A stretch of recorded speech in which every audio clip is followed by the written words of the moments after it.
اس وقت آپ کی جماعت کا زیادہ توجہ اس پہ ہے کہ شہباز شریف اور نواز شریف یہاں کیوں نہیں آ رہے. یہ بگر ایشو ہے، economic policy, long term economic policy جس پہ سب کا اتفاق ہو.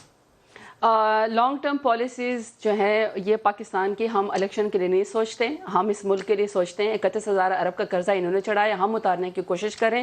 انہوں نے ٹھیک کہا ہے کہ جینا مرنا ان کا پاکستان میں، میرا بھی آپ کا بھی، لیکن ان کے لیڈروں کا جینا مرنا پاکستان میں نہیں ہے. وہ لندن میں، وہ ہر کیا کرے، کبھی جدہ بھاگ جاتے ہیں، کبھی لندن بھاگ جاتے ہیں. نام ڈالیں تو اب آج کے موجودہ چیف ایگزیکٹو کا اور کابینہ کے لوگوں کا ایسے کرنا میں نے کیا کرنا ECL میں نام ڈالیں. انہوں نے دوڑ جانا ہے. اچھا دوسرا، انہوں نے دوڑ جانا ہے، یہ یقین کر لیں آپ. جس خلائی مخلوق کی طرف یہ دیکھ رہے ہیں نا ملک صاحب، وہ کہتے ہیں اور پوری ذمہ واری سے یہ بھی بات کہہ رہا ہوں، انہوں نے دوڑنا ہے. میراثی بھی مر جائے نا تو بھی چودھری نہیں بن سکتا. اب یہ جو مرضی کر لے، عوام ان کو ریجیکٹ کر چکے ہیں. پہلے اپنے لیڈروں کو تو لے کر آئے نا، پھر بات کریں. پبلک میں آ جائیں. پبلک نے آپ کو ووٹ دیا، پبلک نے آپ کو ووٹ دیا. ووٹ تو انہوں نے دیا تھا، مگر آپ تو اپنی پنجاب گورنمنٹ بھی ریٹین نہیں کر سکتے. نتیجہ آپ کے حق میں نکلا، ووٹ تو ہمیں ہی دیا تھا. نہیں، ووٹ آپ کو نہیں دیا تھا.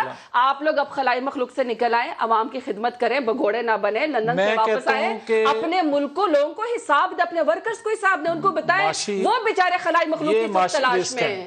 معاشی رسک ہیں. پروگرام ختم کرنا ہے، لیکن بیٹھیں آپس میں، کوئی رستہ نکالیں لوگوں کی فلاح کے لیے. باقی ان کو پکڑیں، شہباز صاحب کو بھی پکڑیں اور نواز شریف صاحب کو بھی واپس لائیں، وہ سارے کام کریں. افسوس ہے نا کہ میاں جاوید لطیف کو وہ دینا پڑتا ہے صاحب، جو پارٹی کا اصل ورکر ہوتا ہے.